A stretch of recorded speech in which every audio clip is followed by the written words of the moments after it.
अस्सलाम वालेकुम। Super special की एक स्पेशल एपिसोड के साथ मैं हूं दानिश अनीस। आज का एपिसोड स्पेशल इसलिए है क्योंकि हमारे साथ एक बहुत ही अमेजिंग एथलीट मौजूद हैं जिन्होंने ना सिर्फ पाकिस्तान में बल्कि दुनिया भर में अपने नाम का डंका बजवा दिया है और बहुत ज़बरदस्त अकम्पलिशमेंट्स हैं इनकी, बहुत ज़बरदस्त अचीवमेंट्स हैं जिन पर आज हम बात कर रहे हैं और करने वाले हैं। हमारे साथ मौजूद है पाकिस्तानी साइकिलिस्ट समर खान। अस्सलाम वालेकुम समर, कैसी हैं आप?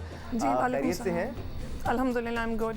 It's really nice to have you here with us Samar. और हम इससे पहले कि आपकी अचीवमेंट्स की बात करें, आपकी अकॉम्प्लिशमेंट्स की बात करें, आई थिंक किसी भी एथलीट के लिए पाकिस्तान में अगर वो खातून है स्पेशली तो सबसे बड़ा हर्डल, सबसे बड़ा चैलेंज घर से ही शुरू हो जाता है। तो let's talk about your personal life first, उसके बाद आपकी अचीवमेंट्स पर भी आएंगे।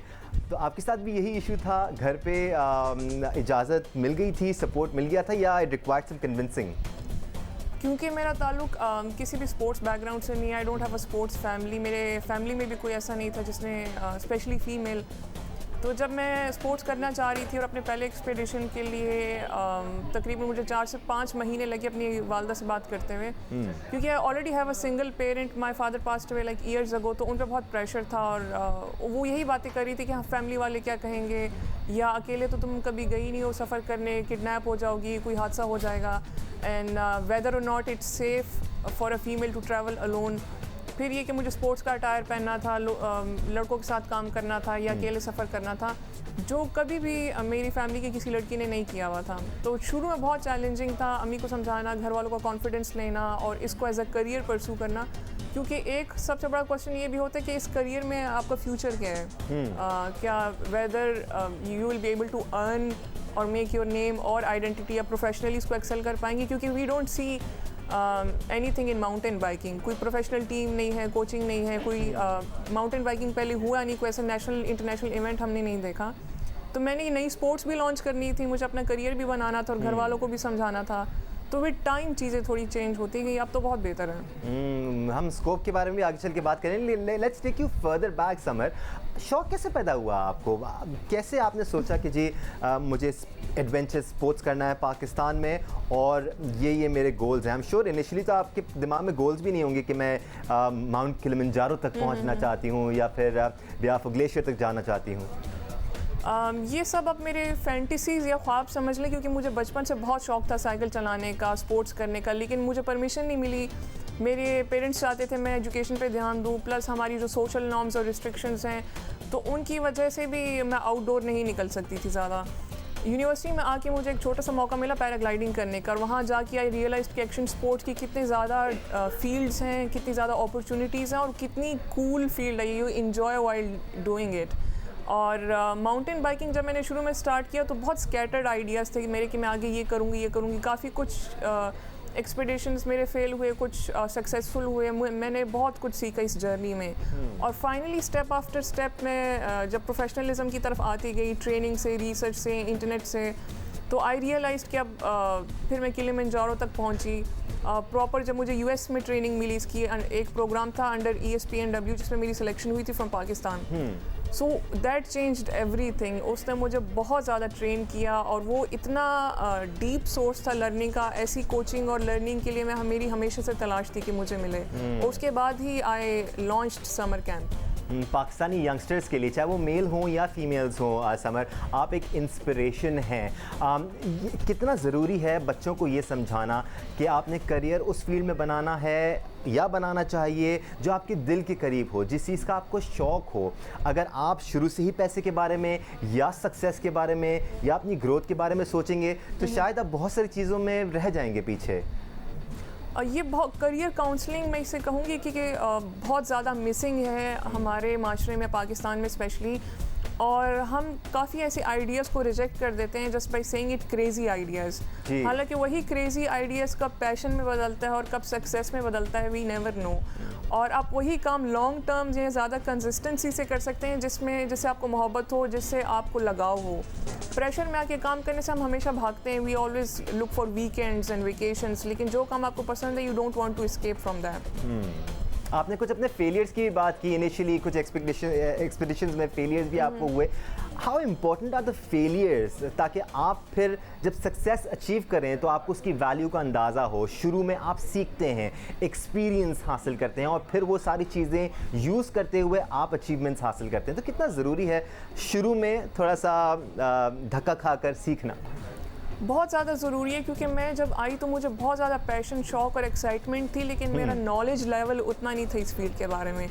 तो उन सब रिजेक्शन से, उन सब फेलियर से, क्रिटिसिज्म से काफ़ी लोगों ने मुझे रिजेक्ट किया. उस टाइम तो मुझे बहुत गुस्सा आता था कि लोग मुझे हेल्प क्यों नहीं कर रहे. लेकिन now I am really really thankful to everyone, both of my supporters and rejecters, क्योंकि उसकी वजह से मुझे खुद डिग आउट करने का मौका, रिसर्च करने का, सीखने का मौका मिला.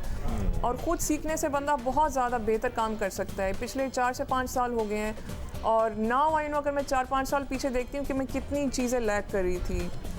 और आपने कहा कि सिर्फ 4-5 साल हुए हैं आपको समर, बट इन 4-5 सालों में जो आपकी अचीवमेंट्स हैं वो वाकई में माइंड बॉगलिंग है. I mean the only Pakistani जिन्होंने माउंट किलिमंजारो पर साइकिलिंग की, द ओनली पाकिस्तानी वुमेन जिन्होंने बियाफू ग्लेशियर पर साइकिलिंग की. ये मामूली अचीवमेंट्स नहीं हैं. कितनी मेहनत लगती है, कितनी फिजिकल और मेंटल कंडीशनिंग लगती है ये अचीवमेंट्स हासिल करने में. इस पर थोड़ा सा आगे चल के बात करेंगे. आगे चल के मैं फैज़ान लखानी भी ज्वाइन करेंगे, so will have an interesting discussion. लेकिन अपने पहले एक्सपेडिशन के बारे में हमें बताएं समर, क्या हुआ था उसमें, क्या कुछ सीखने का मौका मिला आपको? क्योंकि आपने खुद हमें बताया कि बहुत सारी चीज़ें आपके दिमाग में क्लियर नहीं थी, बहुत सी इन्फॉर्मेशन थी जो आपको हासिल करनी थी.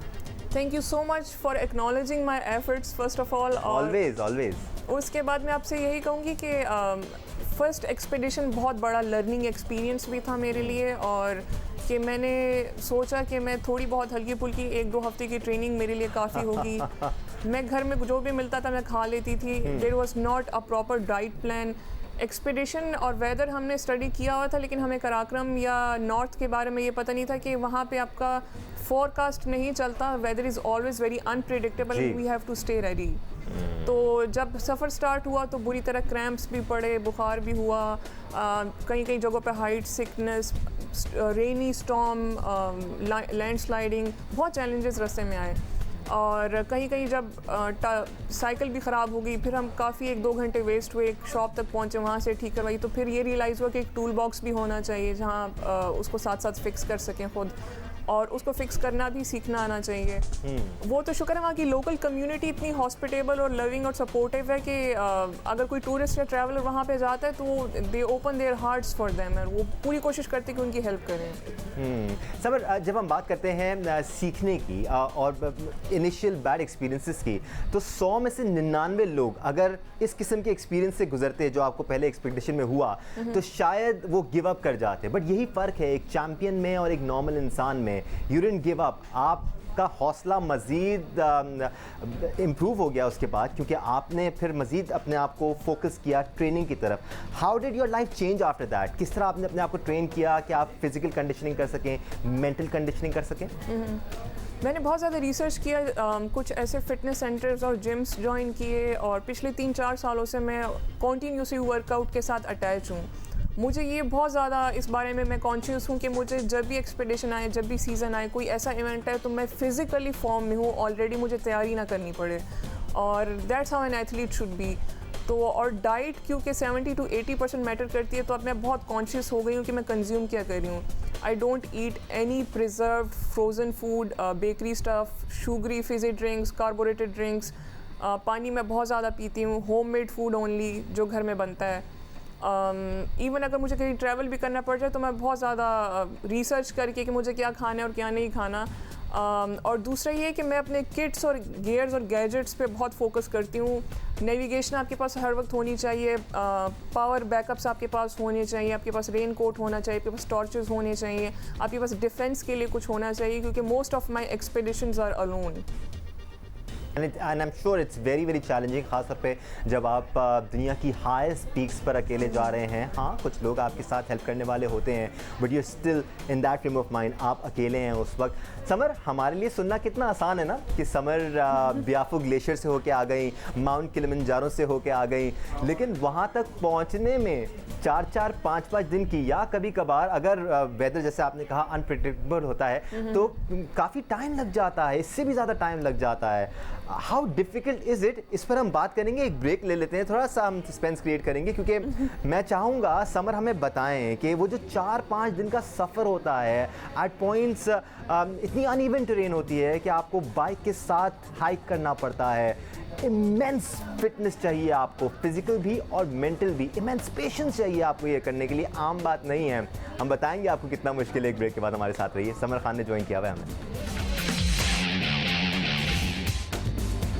वेलकम बैक सुपर स्पेशल में। आज हमारे साथ सुपर एथलीट मौजूद हैं। हमारे साथ हैं पाकिस्तानी साइकिलिस्ट समर खान। ब्रेक पर जाने से पहले हम समर खान की पर्सनल स्ट्रगल्स की बात कर रहे थे। अगर आप एक माउंटेन बाइकर बनना चाहते हैं या साइकिलिस्ट बनना चाहते हैं तो आपके लिए क्या चैलेंजेस होंगे जो आपके सामने खड़े हैं? समर, हम ब्रेक पर जाने से पहले एक बात कहते हुए गए थे कि हमें तो ये सुनने को मिलता है कि समर माउंट किलिमंजारो पे पहुंच गई, हमें ये सुनने को नहीं मिलता कि आप कैसे पहुंची, कितना टाइम लगता है मुख्तलिफ, जैसे फॉर एग्जांपल हम माउंट किलिमंजारो की बात करें, कितना टाइम लगा था आपको पीक पे पहुंचने पे? It was 10 to 12 days expedition. What? और जो most of the peak expeditions it surrounds around 1 month 3 weeks तो Wow. commonly होते हैं। और ये हम क्या बात कर रहे हैं, हम हाइकिंग की बात कर रहे हैं या हम व्हीकल्स पे ट्रैवल कर रहे हैं, हम किस तरह जा रहे हैं पीक तक? ये बहुत ग्रेजुअल क्लाइंब होता है, actually depends on the height of the peak. तो किलिमंजारो की हाइट थी 5895 मीटर्स और it's a commercial hiking peak क्योंकि it's a roof of Africa, very commercial peak and it's a favourite spot for hikers and climbers. तो hiking वगैरह तो इस पे होती है, क्लाइंब भी होता है। I wanted to bike on it.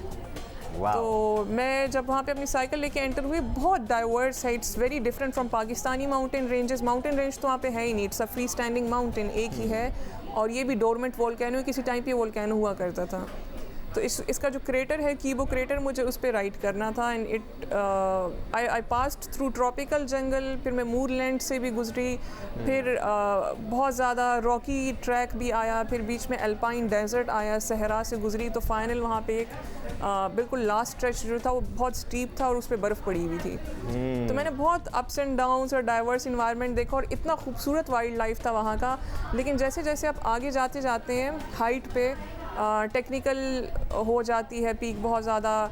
हमको रात को 12 बजे हमारी टीम ने निकलना था जो पाकिस्तान की थी, उसमें से मैं एक ही लीड वो थी पार्टिसिपेंट थी पाकिस्तान से, बाकी रशिया के ग्रुप थे, जर्मनी के, यूरोपियन कंट्रीज़ के बड़े बड़े ग्रुप्स थे, देयर वर लाइक 5-6 ग्रुप्स।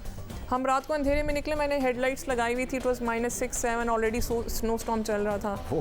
रात को 12 बजे हम निकले, हम सुबह 8-9 बजे कॉन्टीन्यूसली चलते चलते सुबह सनसेट पे वहाँ पे पहुँचे और एक्सट्रीमली एग्जॉस्टेड, मेरे बाल हाथ सब कुछ फ्रीज़ हो चुका था और वहाँ पे मुझ में इतनी एनर्जी थी कि मैं अपने पिक्चर्स बना लूँ, छोटी सी वीडियो मैसेज रिकॉर्ड करूँ, राइड शुरू करके नीचे आ जाऊँ।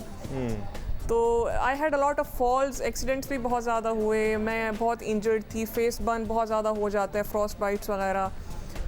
तो जब मैं नीचे आई उसमें भी मुझे 1-2 दिन डिसेंट जल्दी हो जाता है और फिर लकीली कुछ पाकिस्तानी फैमिलीज़ थी वहाँ पे, उन्होंने मुझे रिसीव किया and they celebrated my success. तो समर, अमूमन मैंने जिसके भी टेस्टिमोनियल सुने हैं जो माउंटेन क्लाइंबर्स हैं या फिर हमारे जानने वाले जो पहाड़ों पर जाने का शौक़ रखते हैं, सबका ये कहना है जब आप इतनी मेहनत के बाद 4-5 दिन की हाइक के बाद पीक पे पहुंचते हैं और जो आपके सामने नज़ारा होता है, आपकी सारी थकन उतर जाती है। जैसे अभी आप बता रही थी, you just wanted to come down, इतनी टॉर्चरस हाइक थी वो, इतना टॉर्चरस सफ़र था, बट वो एक्सपीरियंस कैसा था when you actually reach the peak और फिर आपने वहाँ पर बाइकिंग की? You feel sense of achievement के इतनी स्ट्रगल के बाद, क्योंकि व्यूज़ बहुत खूबसूरत होते हैं साथ साथ, जब आप वहाँ तक पहुँचते हैं, even if you are tired and exhausted, आप बहुत ज़्यादा अमेज होते हैं कि फाइनली मैं उस स्पॉट तक पहुँच गया जिसको मैं फैंटिसाइज कर रहा था हर दिन कि मैंने यहाँ तक पहुँचना है। और मेरे तो सर पे I had a huge responsibility कि मैं पाकिस्तान को रिप्रेजेंट कर रही हूँ, I was sponsored, I was trusted, तो मुझे सक्सेसफुल होके ही जाना है and I have to bring the honour home. Ultimate will की ज़रूरत होती है जी, आपकी विल पावर अल्टीमेट लेवल्स तक टेस्ट होती होगी। I am sure Samar, I am sure आप इस बारे में ज़्यादा बेहतर बता सकती हैं। मुझे मेरे क्लाइंबर्स क्योंकि उनको इंग्लिश नहीं आती, they speak their local language, तो मुझे 2 चीज़ें बोलते थे और मुझे अब जब मैं याद करती हूँ मुझे बहुत हंसी आती है कि जब भी मैं थक गई थी, आखिरी 2-3 घंटों का सफ़र रह गया था ना, आई वाज कम्प्लीटली एग्जॉस्टेड, तो मैं 10 स्टेप्स लेके रुकती थी, फिर 10 स्टेप्स लेके रुकती थी और पीछे से कहते थे पोले पोले पोले पोले in their language means slowly slowly, या बार बार कहते थे हकूना मटाटा कि all is well, keep pushing your self. So they were really supportive और बहुत लाइफ चेंजिंग एक्सपीरियंस था किलिमंजारो। समर खान की सबसे अच्छी बात यह है कि पर्सनल गोल्स इन्होंने रखे हुए हैं, पर्सनल एफर्ट की वजह से मुख्तलिफ अचीवमेंट्स हासिल करने में कामयाब हुई हैं, लेकिन अब आगे की तरफ देख रही हैं। हमेशा से इनकी ख्वाहिश ये रही है कि पाकिस्तान का नाम रोशन करना है, एडवेंचर स्पोर्ट्स को पाकिस्तान में मज़ीद फ़रोग देना है। स्पोर्ट्स जर्नलिस्ट फैज़ान लखानी भी में ज्वाइन कर चुके हैं। फैज़ान, समर खान की भी जर्नी आप बात करते आए हैं, आपकी ट्वीट्स भी हम पढ़ते आए हैं, आप रिपोर्टिंग करते आए हैं, आप खबरें बनाते आए हैं।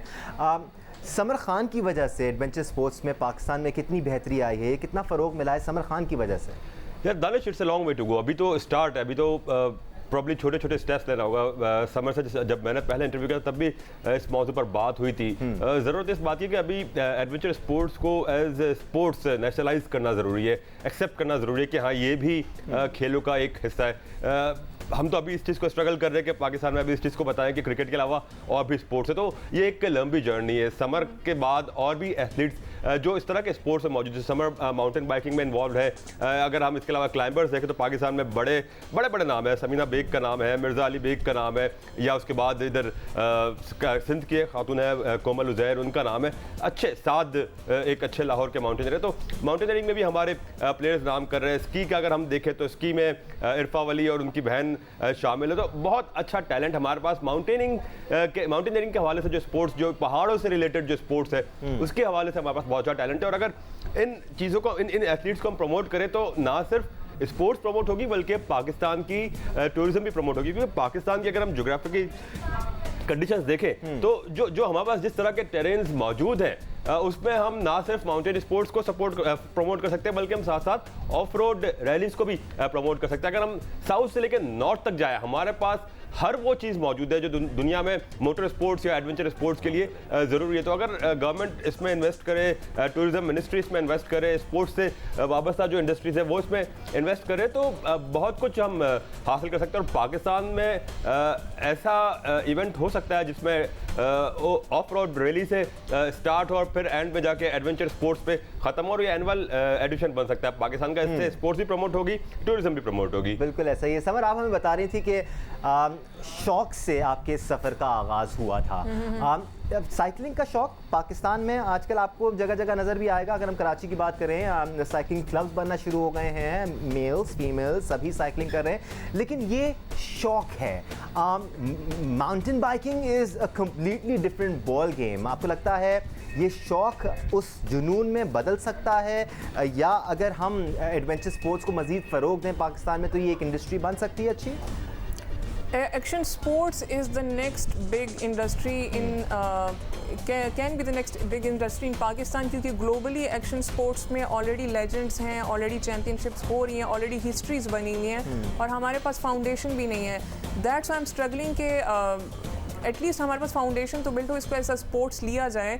क्योंकि अभी तक जब मुझे रिजेक्शंस हुई हैं तो वो यही कहते हैं कि ये तो घूम फिर के आ जाती है, वो इसको रिक्रेशनली लेते हैं, they don't even see it as a sport which is very important and it should be taken seriously. Snow boarding is a sports, mountain biking is a sports, professional hiking और जो अब पहाड़ों पर भाग के race होती है जिसे फ्री रनिंग कहते हैं, उसका कॉन्सेप्ट पाकिस्तान में नहीं है। We can have rafting races, we can have rock climbing, we can have bungee jumping, free dive competition. A lot can be done in Pakistan. Only we should conduct the events on national level. There should be associations supporting it, financial backup for it, क्योंकि बहुत expensive sport है। Media को इस sports को ज़रूर serious लेना होगा, क्योंकि अगर we have a craze for cricket that's because media show is on and off, तो वो लोगों तक पहुंचते हैं, उनमें इस चीज़ की अवेयरनेस आती है, उसमें इंटरेस्ट लेते हैं। अगर बाकी स्पोर्ट्स भी लोगों तक पहुंचेंगे तो वो ज़रूर उसमें इंटरेस्ट लेंगे, उसके फैंस पैदा होंगे, ऐसे एस्पायरिंग एथलीट्स और कोचेज़ निकलेंगे from the local community. So we need to take everybody on board.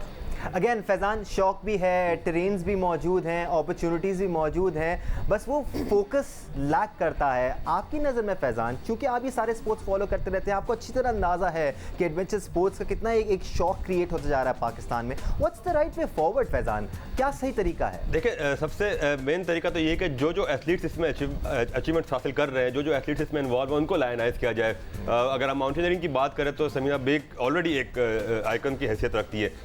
Adventure sports में समर आपके सामने है, उन्होंने जो अचीवमेंट्स हासिल की है, या एवरेस्ट तक जाने की कोशिश पाकिस्तान के कौन माउंटेनियर साथ ने की, ऑल्दो वो उस पर इतने सक्सेसफुल ना हो सके, बट ज़रूरत इस बात की कि इसको कीनली फॉलो किया जाए, इन एथलीट्स पर नज़र रखी जाए, इन एथलीट्स को सपोर्ट किया जाए, और नेशनल फेडरेशन एक होनी चाहिए एडवेंचर स्पोर्ट्स की। जिस तरह क्रिकेट बोर्ड है, जिस तरह हॉकी फेडरेशन, इस तरह एडवेंचर स्पोर्ट्स की माउंटेनियरिंग के हवाले से एक कौमी सतह पर ऑल्दो अल्पाइन क्लब मौजूद है, लेकिन एक प्रॉपर स्पोर्ट्स फेडरेशन भी होनी चाहिए। फैज़ान, हम उस मुल्क की बात कर रहे हैं जहां पर लोग आने के लिए तरसते हैं। हाँ, दुनिया भर के माउंटेनियर्स तरसते हैं। कल मैंने माउंटेनियर का इंटरव्यू किया, पॉलिश है, अल जज़ीरा उसका नाम है, उन्होंने K2 से डिसेंट किया स्की करते हुए। तो मतलब इस तरह के कारनामे हो रहे, तो अब हम दुनिया के बाहर के एथलीट्स हम आइकन बना के पेश करते हैं, हम उनको एडलाइज करते हैं। जब एडवेंचर स्पोर्ट्स की बात होती है, उनका जिक्र करते हैं कि पॉलिश के एथलीट ने ये कर दिया, या स्विट्जरलैंड से किसी ने ये कर दिया। भाई, हमारे मुल्क के लोग भी हैं।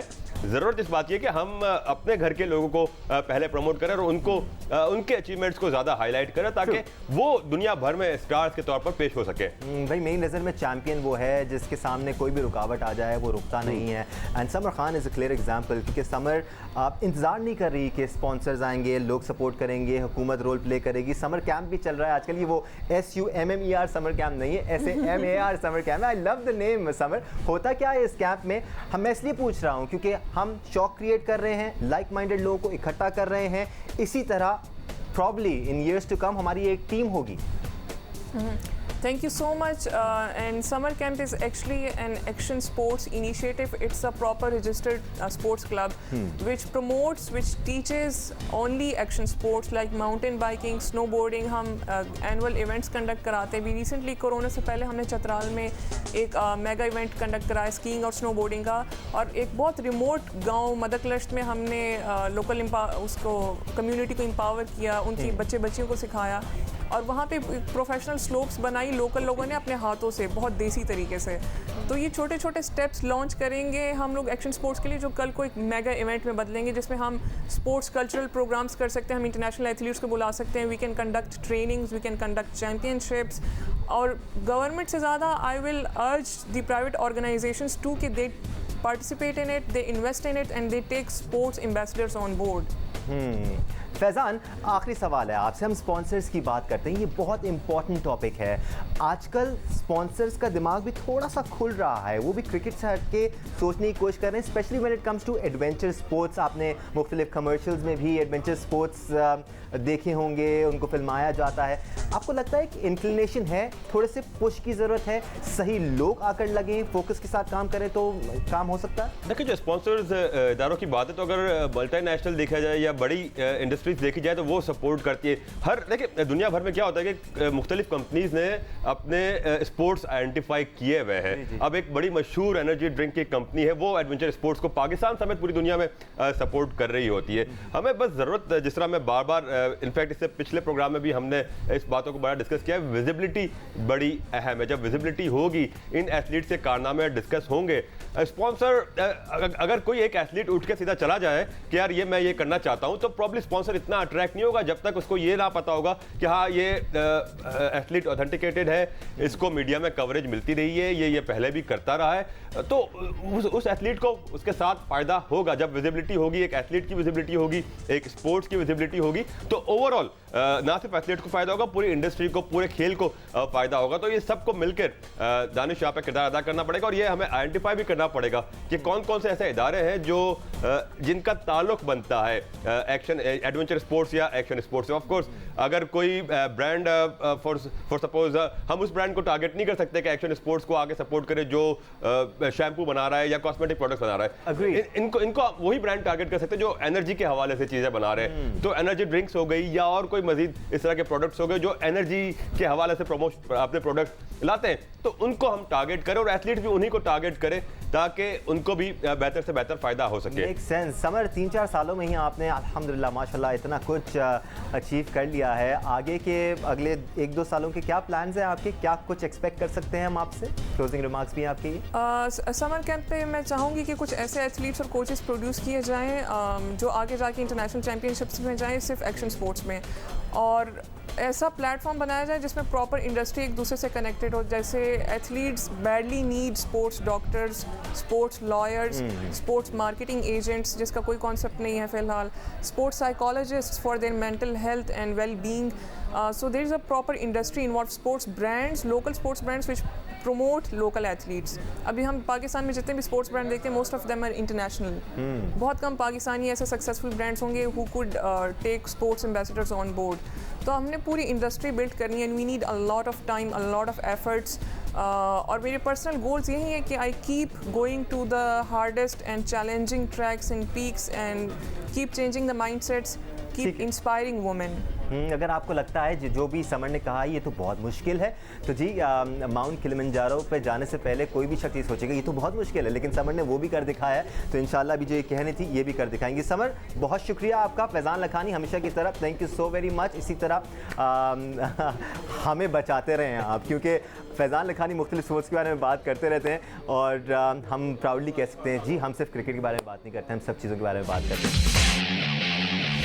अस्सलाम वालेकुम नाज़रीन, इंटरव्यूज़ के ख़ुसूसी सिलसिले के साथ एक मरतबा फिर हम हाज़िर हैं। आज हम एक ऐसे खिलाड़ी के साथ मौजूद हैं जिसने अपनी इतनी कम उम्री में कामयाबियां हासिल की कि अब जब भी वो कोई बात करते हैं, जब भी कारकर्दगी का कोई मुज़ाहरा करते हैं तो हेडलाइंस में जगह पाते हैं। टीनेजर नसीम शाह हमारे साथ मौजूद हैं। पाकिस्तान ने हर दौर में फास्ट बॉलर्स पैदा किए हैं जिन्होंने पूरी दुनिया में तहलका मचाया है अपनी बॉलिंग से, चाहे वो इन स्विंग बॉलिंग हो, यॉर्कर्स हों, बाउंसर्स हों, तेज़ रफ्तारी हो। एक बहुत लंबी फ़हरिस्त है और अब इस फ़हरिस्त में जो एक नया इजाफ़ा हुआ है वो नौजवान 17 साला नसीम शाह का है। उनके साथ शहनशाह अफरीदी भी वो भी नौजवान बॉलर हैं। इन दो बॉलरों की अब लगता है कि ऐसी जोड़ी बनने जा रही है जिस तरह वसीम अकरम और वकार यूनुस की जोड़ी थी 90s में। अब इस दिहाई में नसीम शाह और शहनशाह अफरीदी पाकिस्तान के लिए कामयाबियाँ हासिल करेंगे और मुखालिफ टीमों के बैट्समैनों की नींदें हराम करेंगे। बहुत शुक्रिया नसीम, आपने हमें वक्त दिया। नसीम, हम आपको खासे अरसे से फॉलो कर रहे हैं। जब आप अंडर 19 के कैंप्स में आया करते थे नेशनल क्रिकेट एकेडमी में, हमने आपको वहाँ पर भी कवर किया। लेकिन अगर हम देखते हैं तो आपने पाकिस्तान टीम के लिए जो सफ़र है वो बड़ी जल्दी किया। अभी आप अंडर 19 टीम में थे कि आपको ऑस्ट्रेलिया जाने का मौका मिल गया। अब आप इंग्लैंड के ख़िलाफ़ सीरीज़ में एक्शन में दिखाई देंगे। इस पूरे किस तरह देखते हैं कि सफ़र जल्दी तय हुआ या आपके माइंड में था कि जितनी आप मेहनत कर रहे हो आपको कामयाबी भी मिलेगी और आप एक जो गोल होता है हर नौजवान का पाकिस्तान टीम में पहुंचना, वो बहुत जल्दी हासिल कर लोगे? बिल्कुल, यहाँ पे आए हम और इंशाल्लाह यहाँ पे हमारे पास काफ़ी टाइम है, 1 महीना है। और इससे पहले वेस्ट इंडीज़ की सीरीज़ है तो वो भी सीरीज़ होगा, उसमें से बहुत कुछ चीज़ें जो है वो सीखने को मिलेंगे। और इसके अलावा हमारे साथ सारे जो कोचिंग स्टाफ है सारे मौजूद हैं, एक्सपीरियंस है। तो इंशाल्लाह कोशिश यही है कि उनसे ज़्यादा कोशिश करें, स्किल पे काम करें, उनसे डिस्कस करें कि अभी हम जल्द से जल्द स्किल पे कैसे काम कर सकते हैं, क्योंकि 4 महीनों से हम फिटनेस और सारी चीज़ों पे काम करें। लेकिन अभी जो हमें टाइम मिला तो हमारी यही कोशिश होगी कि हम ज़्यादा से ज़्यादा स्किल पे काम करें। नसीम, ऑस्ट्रेलिया में भी आपको टीम के साथ रहने का मौका मिला, उसके बाद आपने PSL खेली, अब आप इंग्लैंड में हैं, तो इंग्लैंड की कंडीशंस खासी मुख्तलिफ होती हैं और कहा जाता है कि इंग्लैंड में बॉलर्स को खासी मदद भी मिलती है और उनको सीखने का मौका भी मिलता है। तो आप अपने करियर के आगाज़ में ही आपको इतना एक मौका मिल रहा है कि 1 महीना आपने वहाँ पर ट्रेनिंग करनी है और उसके साथ आपने 3 टेस्ट मैचेस के लिए भी पाकिस्तान टीम को दस्तयाब होंगे। तो करियर के आगाज़ में इंग्लैंड का टूर मिल जाना, वो आप अपने लिए कितना मुफीद करार देते हो इस चीज़ को? बिल्कुल, ये मेरा इंग्लैंड का जो है, मैं पहली दफ़ा आया हूँ, मेरा पहला टूर है और मैं कोशिश करूँगा यहाँ पे ज़्यादा से ज़्यादा सीखने की। और बिल्कुल कंडीशन की आपने बात की तो माशाल्लाह हमारे पास जो वकार भाई हैं, वकार भाई बहुत खेले, बहुत उनको एक्सपीरियंस है और उनसे जिस तरह हम सीख रहे हैं तो उसी तरह हम कोशिश करेंगे कि वकार भाई से डिस्कस करके कि यहाँ की कंडीशन को क्या सूट करती हैं, किस तरह में बॉलिंग करनी चाहिए, जो चीज़ें हैं उनसे सीखने की, तो वो कोशिश ज़रूर करेंगे कि उनसे सीखें, क्योंकि उनका इतना ज़्यादा एक्सपीरियंस है तो हमारे लिए अच्छा रहे।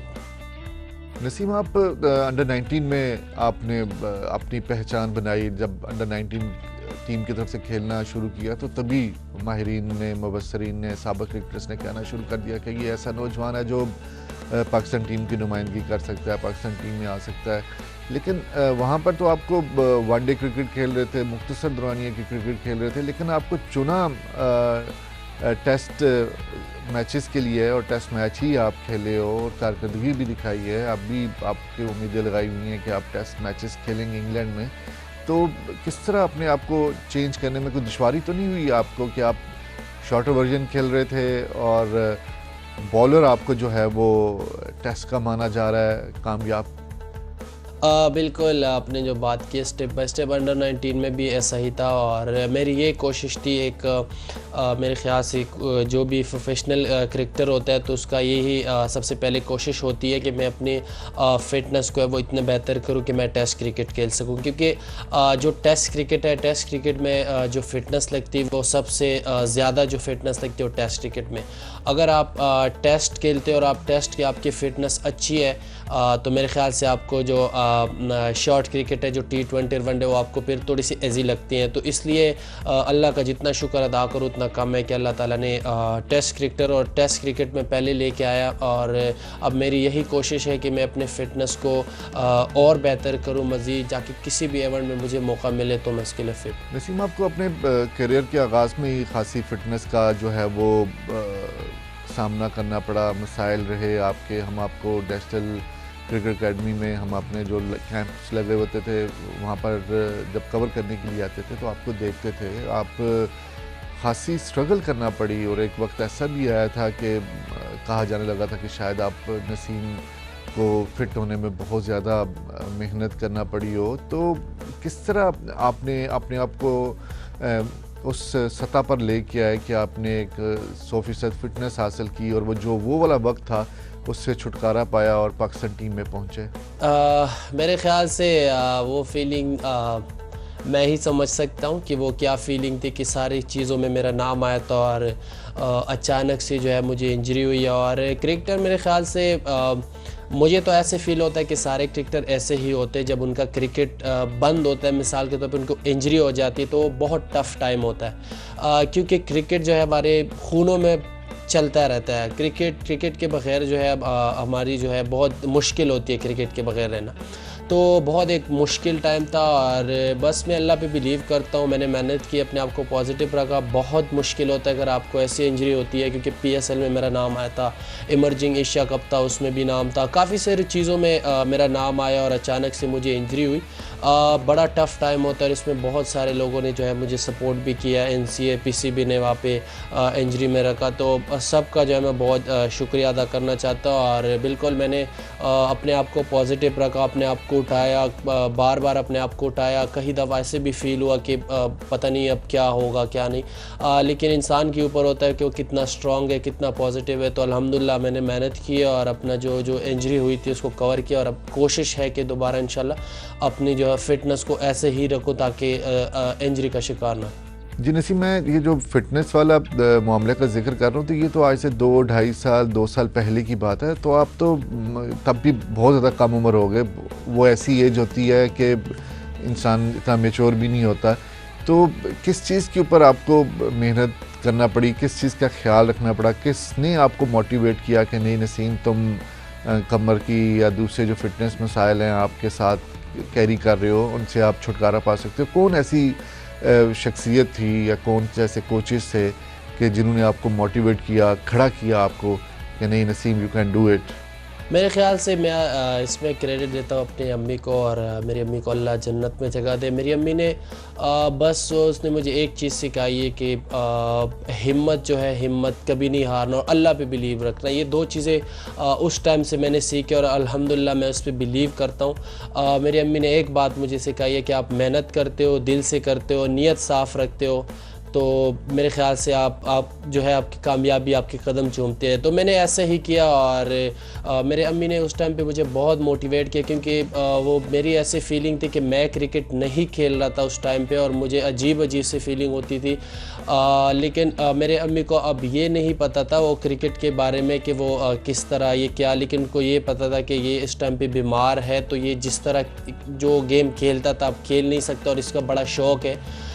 तो मेरी अम्मी ने बड़ी दुआएं की और बहुत मुश्किल से, बहुत एक अजीब सा टाइम होता है, और मेरे ख़्याल से उन चीज़ों पे मैंने अमल किया और अपने आप को पॉजिटिव रखा और बहुत अल्हम्दुलिल्लाह हार्ड वर्क किया। और अभी भी मेरी यही कोशिश है कि मैं हार्ड वर्क करूँ, मेहनत जितना बढ़ा सकूँ उतना बढ़ाऊँ, ताकि दोबारा उस तरह इंजरी का शिकार ना।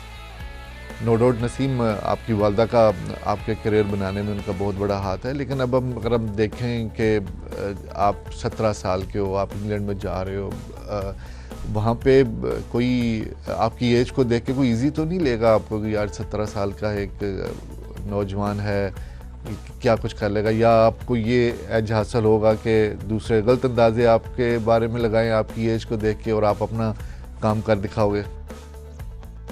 मेरे ख़्याल से मैं पहले भी मेरे जितने इंटरव्यू मैंने इनमें यही बात की कि एज से मैंने कभी ये नहीं सोचा कि जब मैं बॉलिंग कर रहा होता हूँ तो दुनिया में मुझे कुछ याद नहीं आता। मुझे सिर्फ ये पता होता है मेरे हाथ में बॉल है और मैंने सामने वाले को बॉल करानी है। तो उस टाइम पे मैं यही नहीं सोचता कि मेरी उम्र कितनी है और जो सामने खड़ा है उसकी उम्र कितनी है।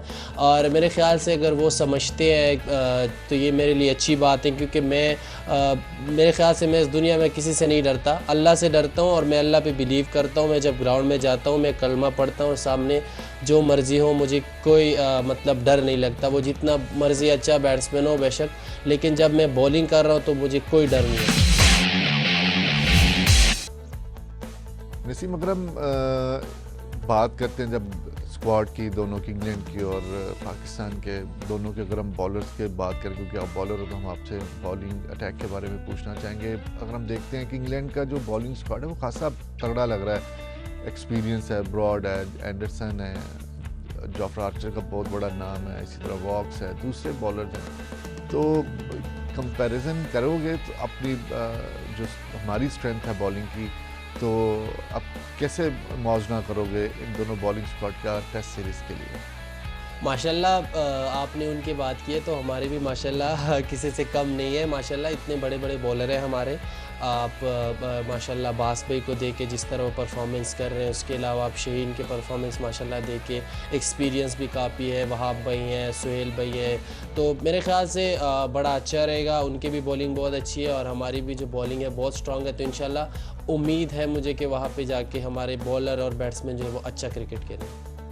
नो डाउट हम बॉलिंग में मोहम्मद अब्बास भी हैं और आप जैसे नौजवान बॉलर्स भी हैं जो बड़ी तिखी बॉलिंग कर रहे हैं इन दिनों में, फार्म में भी हैं। तो अगर ज़ाहिर है जब टेस्ट सीरीज़ शुरू होगी तो उस वक्त इंग्लिश मीडिया जो होगा वो जोफ्रा आर्चर का और नसीम शाह का मुकाबला करना चाहेगा। हेडलाइंस भी लगेंगी अगर दोनों की परफॉर्मेंस अच्छी होती है, मुकाबला भी होगा, एक राइवलरी भी होगी कि कौन आगे बढ़ता है। तो जब इस तरह का मुकाबला होगा या फोर्सी कर रही हो इस तरह का मुकाबला अगर जोफ्रा आर्चर का नसीम शाह के साथ मुकाबला किया जाए? सर मैंने पहले ही बात की कि मेरा मुकाबला तो सिर्फ मेरे से ही कराए, क्योंकि मैं जब बॉलिंग कर रहा होता तो मैं ये नहीं सोचता। वो जब मैं शहीन के साथ भी बॉलिंग कर रहा हूँ तो मैं ये नहीं सोचता, शाहीन मुझे कहते कि हम दोनों ऐसा मुकाबला करेंगे कि हमारे मुकाबले की वजह से टीम को फ़ायदा हो। मेरी यही कोशिश होती है। मुकाबला अब ये है कि उस तरह मैं उसके बारे में नहीं सोच सकता कि उसके साथ मेरा कोई मुकाबला है। वो अपनी टीम के लिए खेलता है और मैं अपनी टीम के लिए खेलता हूँ, और मेरी यही कोशिश होगी कि मैं जिस तरह मैं नेचुरल मेरी बॉलिंग है मैं उस तरह बॉलिंग करूँ और पाकिस्तान के लिए अच्छी परफॉर्मेंस दूँ। जी नसीम, आपने वक़ार यूनुस का नाम भी लिया। वक़ार यूनुस का आप अपने इंटरव्यूज़ में पहले भी तज़किरा करते रहते हैं। मोहम्मद अब्बास भी हैं आपके साथ। मोहम्मद अब्बास को वहाँ पर कंडीशंस में खेलने का तजर्बा है, और ख़ास तौर पर मैं जिक्र करना चाहूँगा वक़ार यूनुस जिन्होंने बहुत लंबा अरसा काउंटी क्रिकेट भी खेली है। उनका आपके साथ बेंच पर मौजूद होना, जब आप बॉलिंग कर रहे हो, उनकी जो हिकमत अमली आपको बताना, टिप्स देना, वो आपके लिए कितनी मायने रखती हैं कि वक़ार यूनुस जैसा एक लेजेंडरी फास्ट बॉलर जो है, जिसका बहुत बड़ा नाम है, वो आपके साथ हर वक्त मौजूद होगा वहाँ पे और मौजूद है सीरीज़ के दौरान?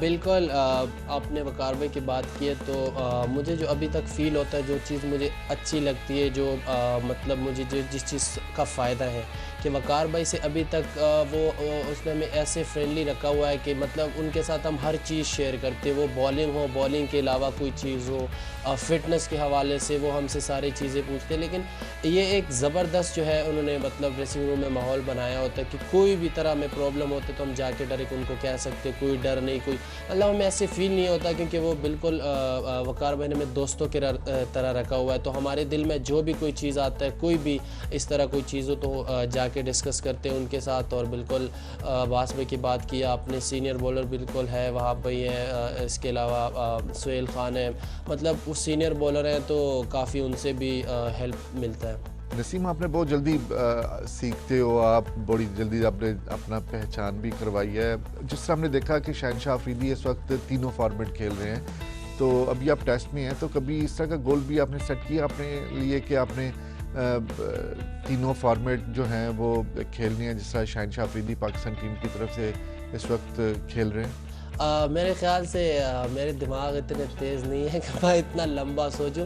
बस मैं ये सोचता हूँ, अंडर 16 से मेरी ये आदत है कि जब सुबह मैच है तो मैं सुबह मैच के लिए सोचता हूँ कि मैंने इस मैच में अच्छी परफॉर्मेंस करनी है। ज़ाहिर बात है, जब आपकी परफॉर्मेंस अच्छी होगी, आपका जो कॉन्सेंट्रेट होगा परफॉर्मेंस पे होगी, और आप जहाँ पे भी आप परफॉर्मेंस करोगे तो आपको हर जगह पे फिर आपको चांस मिलते। तो इस टूर पे मेरी यही कोशिश है कि मैं इस सीरीज़ में अच्छी परफॉर्मेंस करूं, जो मेरी नेचुरल बॉलिंग है अपनी बेस्ट बॉलिंग दूं, फिर इंशाल्लाह जहां पे मुझे मौका मिलता है और इसके लिए मैं फ़िट हूं तो इंशाल्लाह मैं ज़रूर खेलूँगा। नसीम, ये जितना वक्त गुजरा 3-3.5 महीने क्रिकेट से दूर है, PSL मुलतवी हुई और उसके बाद कोविड-19 की वजह से आपको 3-3.5 महीने घरों में गुजारने पड़े, और हमने आपकी बड़ी दिलचस्प वीडियोस भी देखी, और उसके बाद आप ट्रेनिंग करते हुए भी आपको देखा, किचन में काम करते हुए देखा।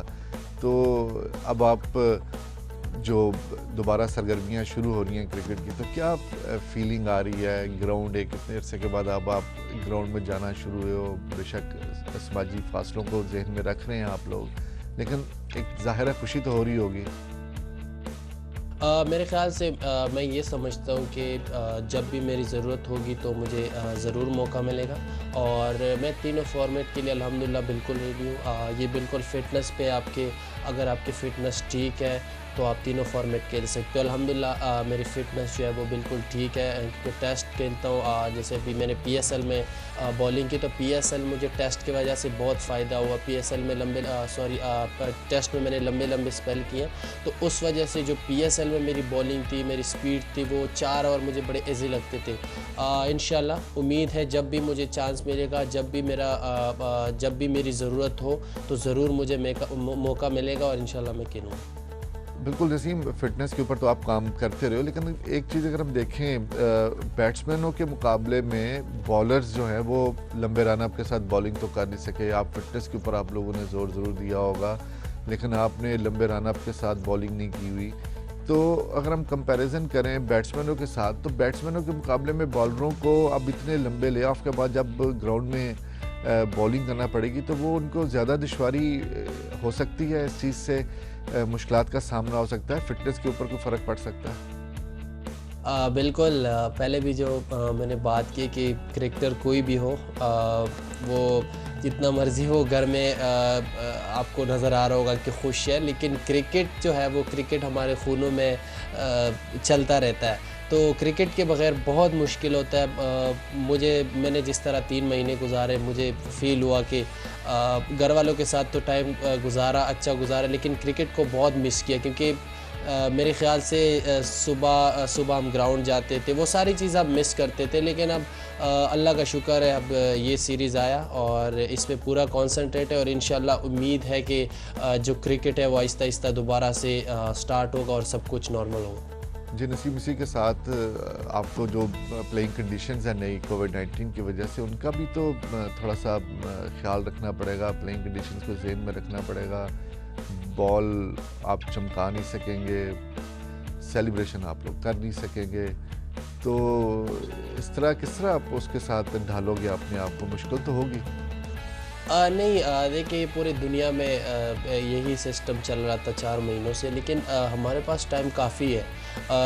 मैं एज़ अ बॉलर ये समझता हूँ कि हमें जितने दिन हमें वहाँ पे मिल रहे हैं, तो हमारी ये कोशिश होगी कि फ़िटनेस तो ऑलरेडी हम 4 महीनों में हमने की है, हल्की फुल्की हमने बॉलिंग भी की जब हमें टाइम मिला बिल्कुल अकेले बॉलिंग करने का।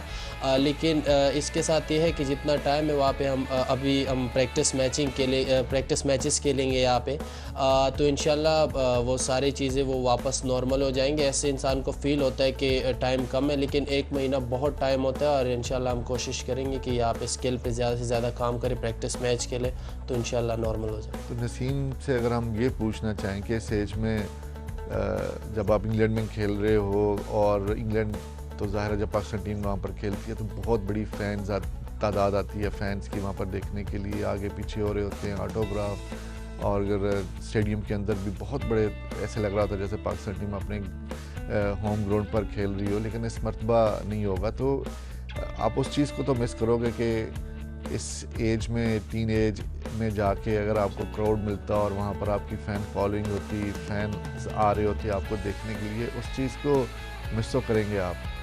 नहीं, मेरे ख़्याल से इतना मुश्किल नहीं रहेगा, क्योंकि एक आदत आपको चेंज करनी पड़ेगी कि आप बॉल पे तुक नहीं लगा सकते, लेकिन पसीना आप लगा सकते हैं, अच्छा ऑप्शन है।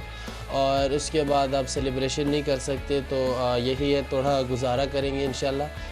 सेलिब्रेशन आप जिस तरह हालात चल रहे हैं, तो कोशिश यही है कि आप थोड़ा सा क्रिकेट स्टार्ट होने में थोड़े से ये ज़रूर होगा, लेकिन हमारी यही कोशिश होगी कि हम इन दो चीज़ें हैं तो इन 2 चीज़ों को ज़रा कंट्रोल करें।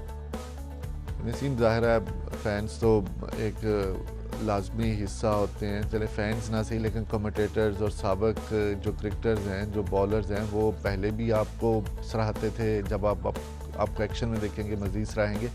तो मैं पूछना चाहूँगा आपसे कि जब लेजेंड्स आपके बारे में कमेंट्स करते हैं, आपका नाम लेते हैं, या फैंस आम लोग जो हैं वो कहते हैं कि जी ये पुराने ज़माने के फ़िल्म डेनिस लिली के साथ इसका एक्शन मिलता है, वक़ार यूनिस की तरह ये डराने की कोशिश करते हैं, तो कैसा फ़ील होता है कि जब आपका नाम जो है वो लेजेंड्स के साथ लिया जाता है? मेरे ख़्याल से इतनी लंबी बात नहीं है, और इंशाल्लाह PSL में भी एक मैच के लिए हाँ होता ज़रूर है फ़ील क्राउड के बग़ैर, लेकिन ये है कि अभी जिस तरह हालात चल रहे हैं, और मिस तो ज़रूर करेंगे अपने फैंस को, लेकिन इंशाल्लाह उम्मीद है कि जल्दी से क्रिकेट जो है वापस ये जो बीमारी अल्लाह इसको ख़त्म करे जल्दी से जल्दी, और इंशाल्लाह सब कुछ नॉर्मल हो जाएगा, तो फैंस भी आएंगे, और ये थोड़ा सा ये जो अभी टाइम है तो हमें ऐसे गुजारना पड़ेगा, और इंशाल्लाह फिर सब ठीक हो जाएगा, तो फिर सब कुछ करेंगे। नसीम, जिस तरह आपने पहले जिक्र किया कि आपके साथ इंग्लैंड में आपको खेलने से आपके करियर में खासा उसका फ़ायदा भी होगा, और मैं पूछना ये चाह रहा हूँ कि जब भी पाकिस्तान टीम वहाँ पर खेलते हैं बॉलर्स, और जब भी पाकिस्तान टीम सीरीज़ खेली जाती है, बेशक वो बैट्समैन हों या बॉलर्स हों, तो वो ख़ासी तवज्जो हासिल करती हैं, वहाँ के जो काउंटीज़ हैं वो उनसे रब्ते करती हैं, अगले आने वाले जो सीज़न्स होते हैं उनके साथ माहिदे भी करते हैं। अगरचे आजकल काउंटी सीज़न उस तरह नहीं हो रहा जिस तरह होता है कोविड-19 की वजह से, लेकिन नेक्स्ट ईयर अल्लाह करे हालात बेहतर हों, आप लोगों को इंस्पायर करें वहाँ पर, तो आप उम्मीद लगाए हुए हैं कि आप जो काउंटीज़ हैं यहाँ पर उनको मुतासर करेंगे और उनके साथ मुआहिदा भी करेंगे, और आपकी अपनी भी ख्वाहिश है कि काउंटी क्रिकेट आप खेलें ताकि अपने करियर के लिए आपके लिए अच्छी साबित हो? सीखने का तो बिल्कुल मौका मिलता है। मैं इससे ये मोटिवेट होता हूँ कि किसी बड़े बॉलर के साथ आपका कोई अगर कर रहे, जैसे वकार भाई हैं, तो मैं ये सोचता हूँ कि वकार भाई ने जितनी मेहनत की है, जितने हार्ड वर्क किए हैं, ईज़ी नहीं होते, क्योंकि अगर उसने जितने आउट किए, जितनी उसने मेहनत की है, उतनी मैं मेहनत करूँगा तो उनके तरह बनूँगा। तो बिल्कुल मेरी ये सोच होती है कि इंशाल्लाह उन्होंने जितनी मेहनत की है, वो इतने बड़े बड़े बॉलर रहे हैं, तो हमारी कोशिश होगी हम उनके तरह मेहनत करेंगे तो हम भी उनके तरह इंशाल्लाह बन सकते। वैसे मैं सबसे आखिर में पूछना चाहूँगा कि आपके साथ नौजवान बॉलर्स भी हैं, दूसरे दीगर खिलाड़ी भी नौजवान हैं, लेकिन जो मैनेजमेंट है वो खासी तजर्बाकार है। तो जितना वक्त आपका इस मैनेजमेंट के साथ गुजरा है, कुछ शेयर करेंगे कि जब से आप लोग इस मैनेजमेंट के साथ काम कर रहे हो तो कितनी आपको आसानी हुई है, कितना सीखने का ज़्यादा मौका मिला आपको? बिल्कुल माशाल्लाह, आप देख के यूनुस भाई को, मिसबा भाई को, मूशी भाई को, स्पिन बॉलिंग की जो कोच है, फास्ट बॉलिंग के वकार भाई, तो मेरे ख्याल से इससे ज़्यादा एक्सपीरियंस और क्या हो सकता है। तो हमारी यही कोशिश होगी, मेरी ख़ुद ये कोशिश होगी कि मैं ये माशाल्लाह जैसे मैनेजमेंट इतना एक्सपीरियंस है तो जितना कुछ इनसे सीखो तो हमारे लिए बेहतर रहेगा। में वक्त दिया और दिलचस्प बातें की, अपने करियर के बारे में, अपने गोल्स के बारे में बताया। तो जी हाँ नाजरीन, ये थे नौजवान फास्ट बॉलर नसीम शाह, और इंशाल्लाह हम जल्द ही एक और क्रिकेटर के साथ और इसी तरह दूसरे खेलों से वाबस्ता जो अहम शख्सियात हैं, अहम खिलाड़ी हैं, उनके साथ हाज़िर होंगे। तब तक के लिए इजाज़त दीजिए। अल्लाह हाफ़िज़।